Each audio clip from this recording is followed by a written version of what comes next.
మనల్ని చూసి జనం ఇంకా గుమ్మి కొడతారు. మనకెందుకు ఈ గొడవ? పెడదాం పద.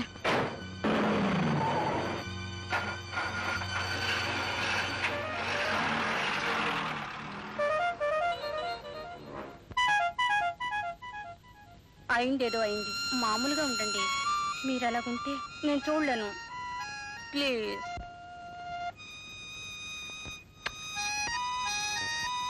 వెచ్చగా ఒక చుక్క తీసుకోండి, మనసు చల్లబడుతుంది.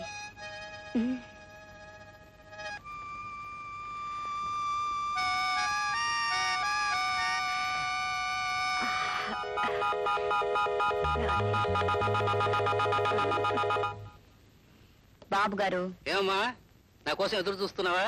నేను అనుకుంటూనే ఉన్నా. అనుకునేవారైతే ఇంత ఆలస్యంగా వస్తారా? టైంకి మందులు వేసుకోవాలని డాక్టర్ ఎన్నిసార్లు చెప్పారు? మరి ఇంత అశ్రద్ధ అయితే ఎలా? కారణం తెలిస్తే నువ్వు చాలా బాధపడతావమ్మా. ఏమైంది? యాక్సిడెంట్. ఎవరికి? ఎవరో కుర్రాడు ఎవరి కారు కిందో పడ్డాడు. అది చూసి జాలేసి అతను తీసుకెళ్లి నర్సింగ్ హోమ్ లో అడ్మిట్స్ వచ్చాను. పాపం, ఏ తల్లి కన్న బిడ్డో. ఎవరైతేనే కుర్రాడిని రోడ్డు మీద వదిలిపెట్టొచ్చా? Most irresponsible parents. అమ్మా,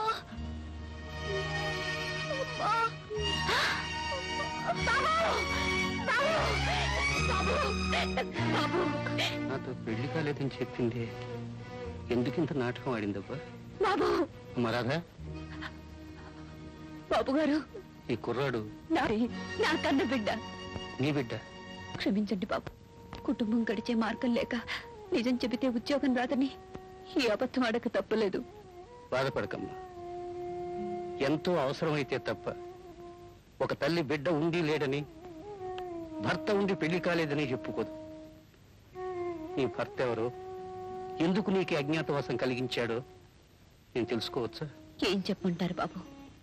నేను మీ దగ్గర ఉద్యోగంలో చేరేటప్పుడు నా భర్త ఒక నిరుద్యోగి, భార్యని బిడ్డని పోషించే స్థితి లేక బాధపడే ఒక ఉత్తముడు. కానీ ఇప్పుడు లక్షాధికారి, విలాకారాలు అందుకుంటున్న ఒక మహా నటుడు నా ముగుడు. ఏంటి? అవును, సినీ నటుడు రాజా. రాజా నీ భర్త? అతను తెర మీదేగాక జీవితంలో కూడా నాటకం ఆడుతున్నాడన్నమాట. బంగారం లాంటి భార్యా బిడ్డలను మోసం చేసి ఇంత అన్యాయం చేస్తాడా? చిచి, విశ్వాసఘాతకుడు. అతన్ని భగవంతుడు క్షమించినా నేను మాత్రం క్షమించను. బాబుగారు, ఆవేశపడకండి. ఆవేశం కాదమ్మా, ఒక ఆడపిల్ల తండ్రిగా నేను పడే ఆవేదన. వాడు నీకు చేసిన అన్యాయానికి ప్రతిఫలంగా నా ప్రాణాలు ఒడ్డైనా వాడిని నీ కాళ్ల మీద పడేటట్టు చేస్తాను. వద్దు బాబుగారు, వద్దు. ఆయన ఎలాంటి వారైనా ఎక్కడున్నా ఆనందంగా ఉంటే నాకంతే చాలు.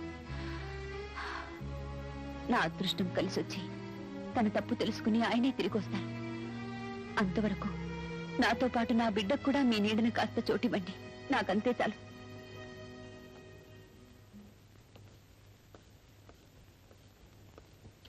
డాక్టర్, బాబును మా ఇంటికి తీసుకెళ్ళొచ్చా? వాయిస్ తీసుకెళ్ళండి. Is all right. బాబు, బాబు.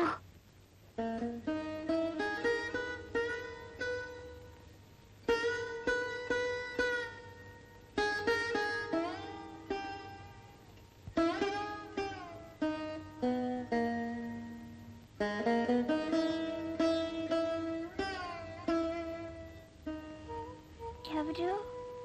మీ తాతయ్యను బాబు. తాతయ్య, భయంగా ఉంది. ఏం భయం లేదు, ఇక్కడే ఉంటాను, పడుకో.